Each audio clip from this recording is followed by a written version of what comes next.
Iya. Kalau punya uang ya beli alkohol yang agak mahal. Nah, pembeda alkohol mahal sama murah itu distilasinya. Semakin mahal tuh semakin enak di tenggorokan. Thank you. Jadi kalau ada orang open table terus dia ngasih kamu alkohol yang sangat mahal, orang ini berarti memang benar pure mau traktir. Tapi kalau traktir kasihnya alkohol murah ya non sewu, itu di tenggorokan sakit, Bro. Pedes dok, pedes. Nah, kalau traktir mahal ya? Mahal. Termahal apa? Oh, mahalan banyak deh masalahnya. Pernah habis berapa deh gitu? Iya. Bener ya. Dok, kalau misalnya itu fakta atau mitos, minum atau makan mentega sebelum minum itu jadi susah mabuk, benar atau tidak? Wah, Cuk, mitos sih, Cuk. Mitos. Enggak, susah mabuk. Kalau mau susah mabuk, jangan pernah alkoholnya dicampur-campur. Dan minumnya tuh per gelas. Itu alasan minumnya per slokinya. Itu kesel banget ya kalau ada, yo pernah biasa kayak dinikmati bos ya. Persloki pun nikmatin kan? Iya, karena itu akan membuat kamu lebih gini. Kamu tahu gak sih kenapa alkohol dicampur sama musik? Karena kan BPM-nya diatur. Iya. Kalau tiba-tiba kamu digojok, jantungmu udah 160 BPM, si DJ-nya tuh baru mulai coy. Kamu udah resek nyari gara-gara. Kesenggol. Apa kau? Apa kau lihat? Oh gitu. Kau kan ini kan kau Iya DJ dong. kan. Mungkin nggak kamu tiba-tiba di awal-awal langsung Main hardstyle. oh, nggak mungkin dong. Nggak mungkin dong. Pelan-pelan dong masih. Pelan-pelan. Iya, itulah. Oh gitu. Thank you for info loh dok. Semuanya jadi make sense dok. Maksudnya kenapa nih? Enggak. Ya semua jadi clear aja, kelihatan aja, jelas gitu. Jelas. Oke. Jadi kenapa kok mereka tahu aku enggak ya? Thank you ya dok ya. Oh. Di sebelah kiri dokter. Maunya ngebut. Tapi dia maunya ngebut. kenapa Mau sih? ngejer. Ya itu banyak masalah itu. Nggak ada bedanya. Orang yang alkoholik kalau masalah dia langsung pengennya itu sebotol. Karena dengan sebotol dia langsung nggak sadar. Jadi alter egonya keluar.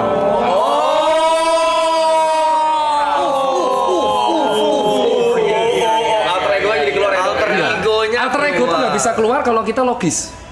Jadi kalau kita logis sadar nih, kita sadar. Ini kan kita dilihat banyak orang, berarti kita tahu baik dan buruk dong. Tahu konsekuensi. Betul. Nah, ini waras. Betul. Nah, kalau misalkan dia langsung minum buru-buru, itu kan dia logikanya kan di bagian otak bagian depan tuh membedakan baik buruk langsung hilang. Itu yang keluar pure alter egonya. Fenomnya tuh dok ya. Ya di dalamnya, iya. Jadi kalau alter egonya misalkan lagi sedih, dia bisa nangis-nangis. Apa ya? Gak ada briefing ya. Kalau alter egonya misalkan anak kecil, misalkan dia di pas masa kecilnya orang tuanya gini atau dia lagi permasalahan pelik banget, nanti alter ego anak kecilnya yang keluar. Tadi dokter bilang ini nggak di briefing nih. Enggak. Kenapa emang? Nggak apa kayak Kita kayak ada segmen baru deh dok. Jadi kalau misalkan teman-teman punya teman gitu kan, Punya lagi teman. nongkrong, dia tuh buru-buru naik botol, terus resek. Nah, reseknya tuh alter egonya. Ya dilihat dia lagi bahas apa tuh. Kalau yang dibahas topik itu terus sambil nangis-nangis, oh berarti alter egonya tuh masalahnya terpendam banget. Gitu. Kan ada psikolog kan kemarin kan? Iya dok. Untuk memancing alter ego tuh harus dibuat kayak gitu. Nah, ini ketahuan. harusnya Oh gini. Kalau alter egonya ketawa-ketawa, wah, kalau dia marah-marah suka mukulin orang, berarti dia ada permasalahan pelik yang membuat emosi dipendem terus. Makanya ketika alter ego keluar mukulin orang. Itu bahaya itu. bahaya. Kan sering kan kayak alter ego keluar tuh saudara yang nggak apa-apa bacok-bacokan. Iya. Yang kasus tuh kayak kakak adik mabuk tiba-tiba ditusuk kakaknya atau temennya ditusuk atau mungkin selama ini dia tuh kesel sama si A tapi dipendem. Begitu dia alter egonya keluar dia nggak sadar. Jadi kalau nangis ya itu berarti masalahnya dipendem. Jadi dia nggak bisa cerita. Hanya bisa cerita kalau ada alkohol. Makanya jadi alkoholik. I see. Beda kalau orang yang ngecil, dia nggak punya masalah atau memang pure hanya untuk mingle atau nongkrong, dia minum tuh sloki, sebotol habis beli lagi. Iya. Kalau langsung wah. Banyak masalah tuh dok ya. Gila, Di botol sampai 6 9 gitu banyak masalah. Banyak ya. Oh, itu campur-campur. Kalau 9 gitu, berarti Nah, terus masalahnya permasalahan kedua, orang yang mentraktir ini harus dicek. Ketika dia mentraktir, dia lebih sering menyenangkan orang atau menyenangkan diri. Menyenangkan orang. orang. Berarti dia ada penderitaan yang dipendam.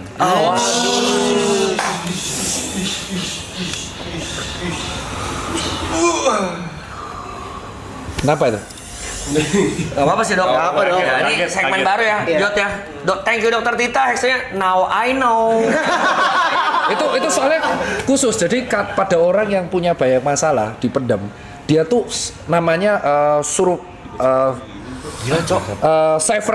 kalau kamu pernah baca, teman-teman netizen baca namanya Savior Bias. Server bias. Savior Savior. penyelamat. Jadi Ah, dia itu merasa karena dia tuh sudah punya, dia merasa harus menyelamatkan sekelilingnya. Oke. Itu kalau di pertemanan agak dangerous karena kebahagiaannya dia, validasinya dia itu adalah menyelamatkan kawannya. Dan dia merasa caranya dia itu yang paling cocok buat kawannya. Terus kawannya jadi annoying. Lah, ini hidup gua, kenapa lu ngatur-ngatur? Ya kalau lu nggak gini lu nggak akan survive coy. Tujuanku tuh baik biar lu hidup lu survive. Nah, itu contoh Savior Bias. Ciri khasnya dia suka menyenangkan orang. Kalau happy harus dibagi. Tapi lupa sama kebahagiaan diri sendiri. Enggak, karena dulu aku gitu. Jadi Gimana sembuhnya tuh dok? sembuhnya tuh ketika punya hobi dikasih waktu momen sendiri. Momenku sendiri itu pas sepedaan jarak jauh sama lari. Jadi aku tanpa headset bisa tahu diriku tuh kayak apa. Kalau kita tidak pernah ada momen sendiri, wah itu bisa gila pak. Suatu saat bisa gila. Worst case-nya itu bisa depresi tapi yang berat. Sekali kena masalah berat. Misalkan gini, amit-amit misalkan si A ini masih Savior Bias, suka traktir, suka apa, alter ego-nya baru keluar. Tiba-tiba kalian pergi. Ya itu depres nih, pasti. Gitu. Enggak, itu bukan siapapun ya. A-nya itu apa?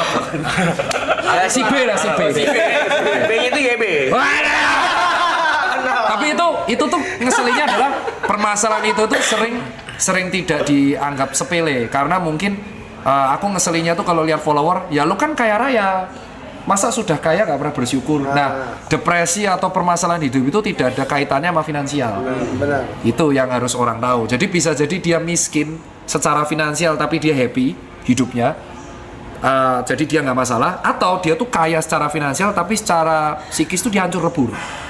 Jadi dia kebahagiaannya itu membagikan uang gitu loh. Piye ya? Aku pernah ketemu soalnya pasien di rumah sakit Jiwa Magelang, itu hobinya Izin ngerokok tuh. kok tumben di situ. Oh iya, nggak apa-apa. Kok pergi dia? Enggak. Itu Lagi merasa mau rokok. lagi merasa asem ya. Asam. Jadi itu dia hobinya bagi-bagi itu sebenarnya perlu ngobrol lebih lanjut kalau misalkan masalahnya nggak kelar. Dangerous itu. Salah satunya harus Di situ tuh. Nggak apa-apa. Salah satunya harus distract sama Hobi. nyari hobi. hobi. Jadi dibiarin sendiri. Harus sendiri. Hobi yang bisa sendiri, nanti dia bisa recover. Kalau aku dulu recovernya hampir 4 tahun. 4 tahun. 4 tahun. Baru aku makanya aku tuh lari nggak bisa sama orang. Gitu. Getar dikit egonya Dok, keserang. kalau misalkan punya teman yang depresi, sebenarnya kita mesti ngapain sih dok? Iya, berat. Jangan pernah ngomong, ya lu mah enak, gua kan. Jangan pernah ngomong itu. Apa hal? Orang depresi itu ada dua. Kalau dia suka cerita, dengerin aja. Dia nggak butuh pendapat kita, dia nggak butuh validasi kita, dia hanya butuh didengar, itu tok. Jadi mau dia serese apapun dengerin. Karena aku pernah kemarin temanku yang mabuk pas lari, karena aku enggak, dia nangis di depanku terus. Ya tak dengerin, ya itu seneng dia. Besoknya dia lega. Itu yang pertama. Kedua, yang repot itu kalau nggak mau cerita. Nggak mau cerita, tapi di luar tuh happy, tapi dia nggak mau cerita. Ini agak berat. Nah kalau kayak gitu harus dimotivasi untuk sendiri, break dari kebiasaan, break dari iya, break dari rutinitas. Dari rutinitas, ya. Mencari bukan break. Kalau rutinitasnya misalkan kerja 9 to 5 ya dia break dari situ dulu. Mau cuti gitu Iya. berapa hari liburan. Iya, betul. Jadi memang betul definisinya kalau ada orang depres tuh kadang tergantung. Nah, kalau kamu punya temen yang kayak gitu, lihat temenmu itu depresi kenapa dulu. Kalau dia memang hobi cerita dengerin, jangan di-compare. Karena dia nggak butuh pendapatmu. Shit. Iya benar-benar. Kalau kamu ngasih pendapat salah, dia besoknya bisa suicide. Nah itu yang aku lihat di Twitter sama di TikTok. Ada orang curhat, terus di komen kan. Ya karena memang mungkin dia menggunakan medsos buat pelampiasan. Yang paling parah ada orang depres menggunakan fake account untuk melampiaskan kekesalannya. Itu ada. Dulu aku benci banget sama head speech. Dokter Tirta Rambut Pink kan resek karena aku nanggepin semua haters kan. Ternyata aku baru belajar banyak orang menggunakan fake account tuh buat melampiaskan emosionalnya tok. Karena pusing di dunia real. Jadi diceng-cengin aja. Jadi mereka depresi sebenarnya. Iya. Itu ternyata. Itu tapi lu nggak apa-apa kan? Jadi nggak enak aku. Nggak apa-apa. Dok, gara-gara olahraga emosi dokter jadi stabil gak atau gimana? Iya, lebih stable. Kebetulan lebih stable. Itu olahraga Kebetulan, tapi nggak harus. Ada orang yang olahraga jadi emosional. yang olahraga. Contohnya boxing. Bukan, bandingin data. Jadi iri. Kok temenku, misal Aloy nih, misal gini deh. Misal dia tiba-tiba lari, lu lari. Tiba-tiba dia half marathon bisa cuma 1,5 jam. Padahal nggak pernah latihan. Iri dong. Iya. Anjing kok bisa ya Aloy. Nah, itu yang ngebuat stres. Ada orang kayak gitu. Oh, kompe. Jadi pertemanannya nyaman, pas lagi lari atau sepedaan malah jadi toksik. Pecah berantem. Oh. Karena kita nggak tahu loh ada bakat atau apapun. Contoh nih, si Arab kan genetiknya tiba-tiba bagus semua. Nah itu kan tiba-tiba kalau dia nge-gym tiba-tiba gampang jadi six pack. Terus kita 2 tahun nggak jadi orang tuh pasti iri. Netizen contohnya, wah ini steroid nih, ya itu contohnya toksik. Jadi nggak selalu. Kebetulan dia aku olahraga. Kalau di kamu musik ya nggak apa-apa. Ada yang temanku musik, jadi diem di dalam rumah tuh cuman dengerin apa itu turntable ya. Terus dengerin 2 jam, udah gini doang. Terus baru keluar damai lagi. Nggak harus olahraga juga. Apa ya? Nggak apa-apa kan? Lagi dengerin kan dari tadi lu. Dok, aku penasaran soal begadang dok. Katanya organ itu ada jam kerjanya sendiri ya dan nggak bisa digantiin ya?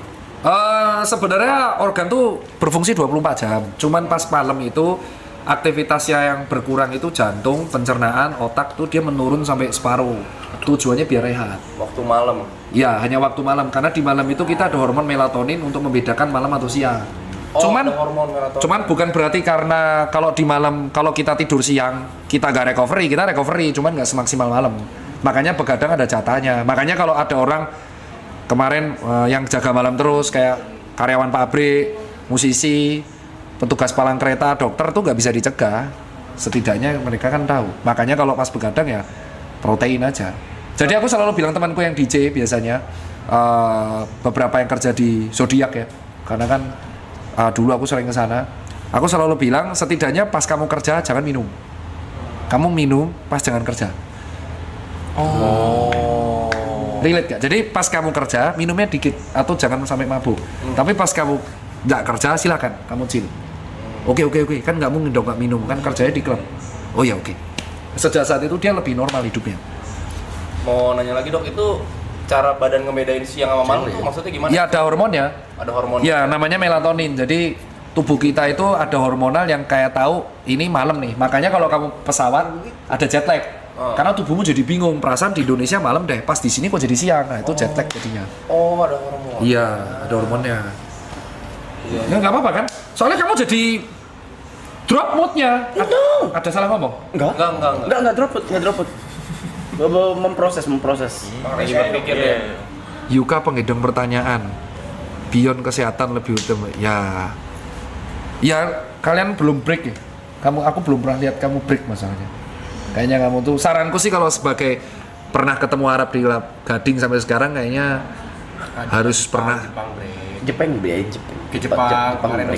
Kemarin September sempat ke Jepang 2 minggu. Tapi konten kan? Enggak ada kamera, enggak ada kamera. Ya harus break. Bener jalan-jalan doang ya. Ya harus break setahun sekali. Kalau nggak gila kau Arab.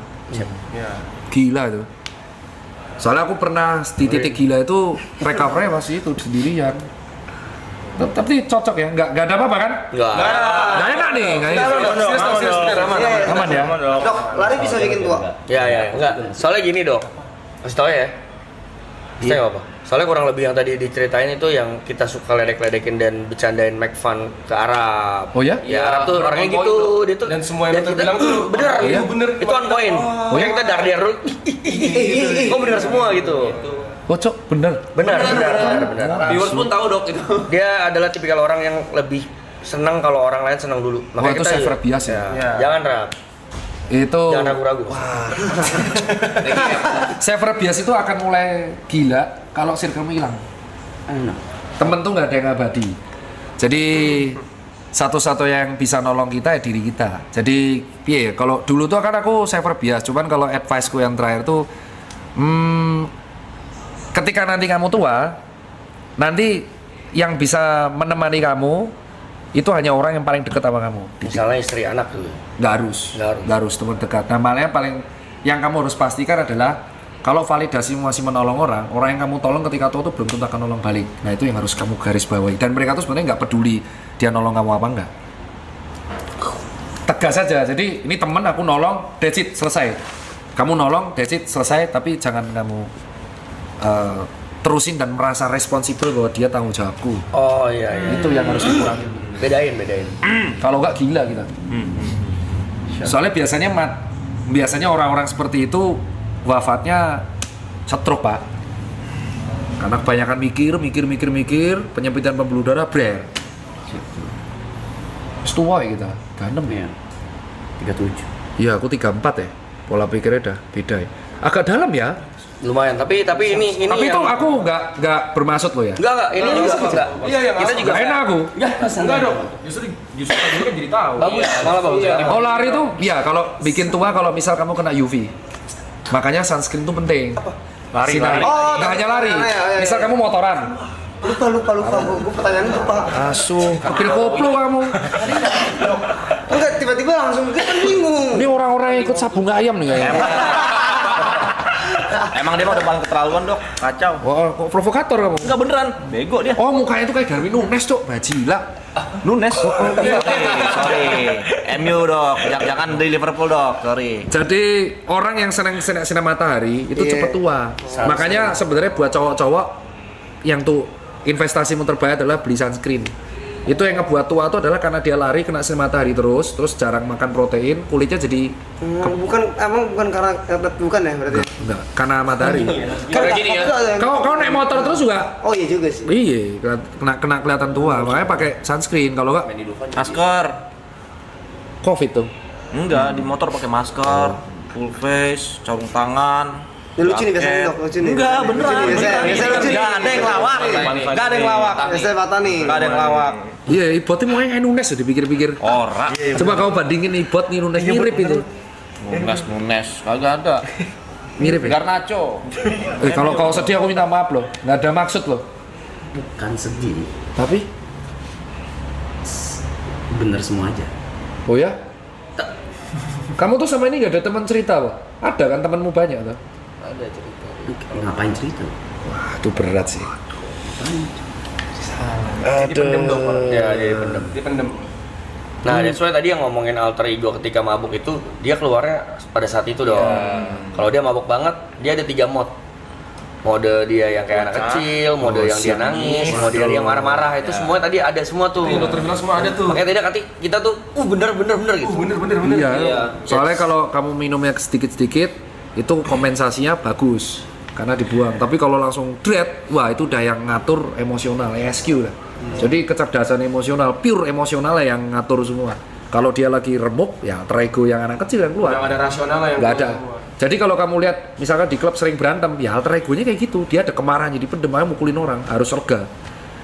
Itu yang berat. Nah, saranku satu, berdamai sama masa lalu, kalau belum kelarin. Itu tips. Kalau belum kelarin karena masa lalu yang nggak kelar itu akan menghantui di masa depan. Terus. Nah, caranya menentukan kelar apa enggak hanya dia yang bisa nentuin kelar apa enggak. Cuman kita nggak bisa ngubah. Kita tuh nggak bisa ngubah masa lalu. Semua manusia punya aib dong. Nggak mungkin manusia 100%. Terjadilah ya. Ya terjadilah. Cuman harus kelar. Kalau masa lalu ini aib harus kelar dulu. Setidaknya kelar jadi tidak mengganggu di masa depan. Apapun itu, entah itu pribadi, keluarga, asmara, kerjaan, apapun yang menurutmu tuh ganggu banget. Cuman kita harus tahu bahwa semua manusia tuh punya aib. Nah ini yang sebenarnya netizen itu standarnya terlalu tinggi.